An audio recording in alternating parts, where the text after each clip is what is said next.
लगभग कितने ऑपरेशन आपने हिंदुस्तान से लेके विदेश की धरती तक पे किया होगा? 38,000 क्रॉस कर चुके थे, उसके बाद अपडेट नहीं हुआ है। कैंसर ये बीमारी है ही नहीं। अच्छा, ये बीमारी नहीं है? ये बीमारी नहीं है। अच्छा, ये क्या सही? बीमारियों का इंश्योरेंस है। अब समझ रहे होंगे स्वास्थ्य है क्या। लोग सोच रहे होंगे कि भाई ये स्वास्थ्य क्या है। Not mayor absence of disease. बीमारी का नहीं होना स्वास्थ्य नहीं है। Physical, mental and social wellbeing, ये हमारा मॉडर्न साइंस मानता है। अब लोग जोड़ रहे हैं उसमें स्पिरिचुअल वेलबींग। हमारे आयुर्वेद में इसकी चर्चा है। और इस पे भी बड़ा डिबेट आ जाता है कि आप तो मॉडर्न मेडिसिन के डॉक्टर हैं, लेकिन आप आयुर्वेद की बात कहते हैं। मैं यही पूछने वाला था। हाँ, मुझे मालूम था। आप पूछेंगे तो इसलिए मैं इसका जवाब देता ही चल लूं।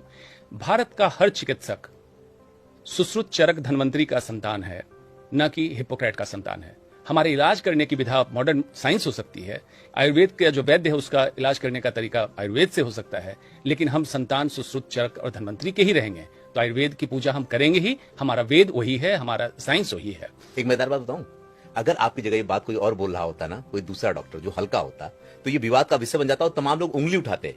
लेकिन आप बोल रहे हैं और आप कहीं ना कहीं कैंसर के मामले में बहुत बड़े डॉक्टर हैं। देखिए, बोलने से पहले लोग सोचेंगे। देखिए, इसमें बेवकूफी है। पहले किसी को क्रिटिसाइज करने से पहले उसके बारे में पढ़ना शुरू कीजिए। इन डेप्थ नॉलेज रखिए, अपने साइंस का, दूसरे साइंस का।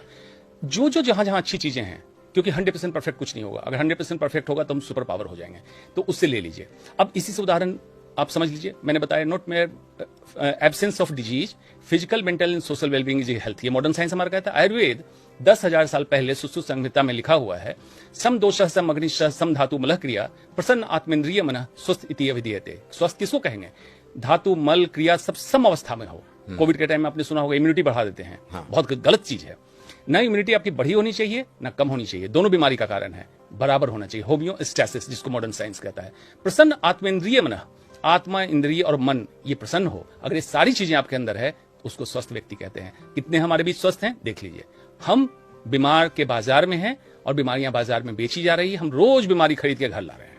अच्छा, एक चीज मैं समझना चाहूंगा, क्योंकि आपने इस चर्चा को शुरू में ऐसी जगह ला दिया कि बहुत जरूरी ये समझना कि जब आपके पास कोई कैंसर का मरीज आता है, जो उसकी मनोदशा होती है, उसके साथ साथ उस परिवार की क्या मनोदशा होती है, किस तरह से वो लोग मतलब उस स्ट्रगल में उनके साथ शामिल होते हैं। देखिए, कैंसर को लोग सिंपल एक फिजिकल डिजीज, मतलब शरीर की बीमारी मान लेते हैं। ऐसा नहीं है।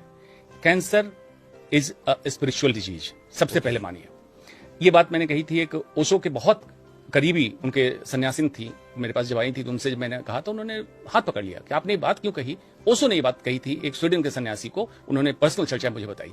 मैं इसलिए कहता हूं cancer is spiritual disease. The moment cancer का डिटेक्शन होता है, शरीर पे तो होगा, मन पे, मानसिक, सामाजिक,